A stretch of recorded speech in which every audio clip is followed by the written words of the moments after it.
chosen for her alone. Nisengimana. I pray to God, it meant.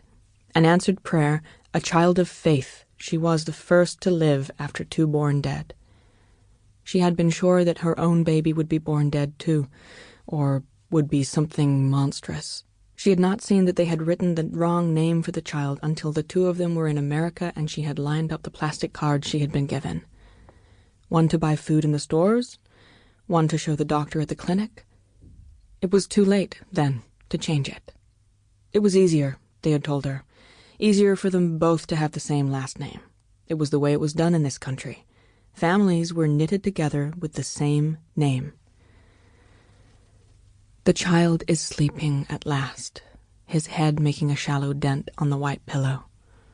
In the city, before they had met Marina, the little boy had cried and cried. She didn't know where he had found the energy for so much crying. If she stepped into the other room and shut the door against him, the noise would eventually become a low whimper.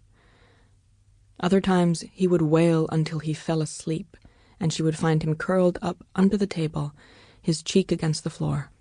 If it was cold, she would put her winter coat over him, and in the morning he would be wrapped in it, like some small bird in a nest staring up at her as she moved around the kitchen.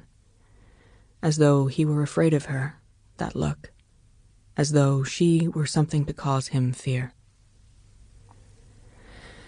It still surprises her sometimes when she looks at him sleeping, that he could have come from her, that he could really exist in the world, and yet here he is.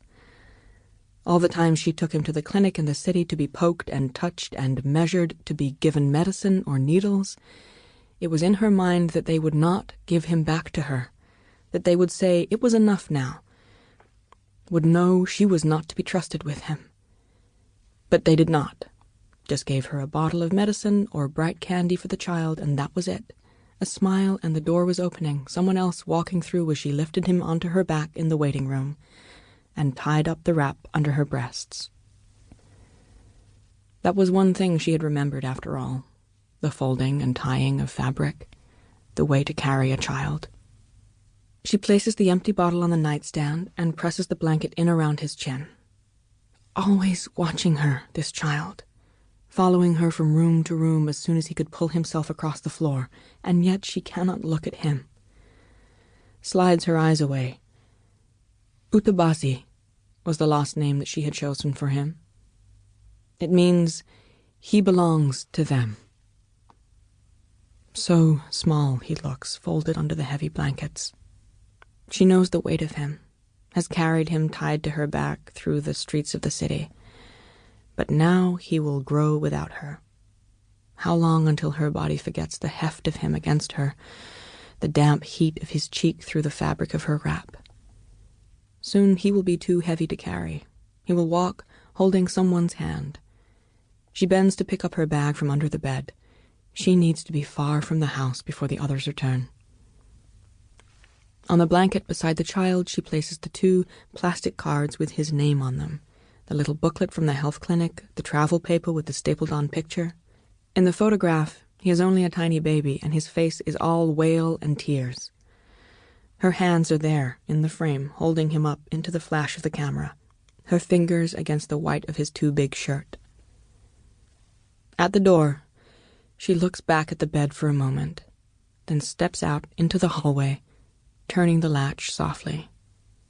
The house is still and dim, all the curtains left open to let in the light when it comes. There is nothing else she has to leave behind for the child. She cannot write a letter, does not own a string of beads to place around his neck. Better that there is no memory of her. Better to let herself dissolve in him without a trace. He is too small for remembering. The morning is pungent, rain-wet. A stand of trees leaning over the path. Beyond them, the shapes of the town shimmer mistily, as if under waves. She walks away from the house, past the covered bins and the wooden letterbox to the road. More light will be in the sky soon. She stands still, staring at the rows of silvered fences. The gardens smoky with fine rain. Then she sets off along the side of the road, her feet leaving dark shapes on the wet grass.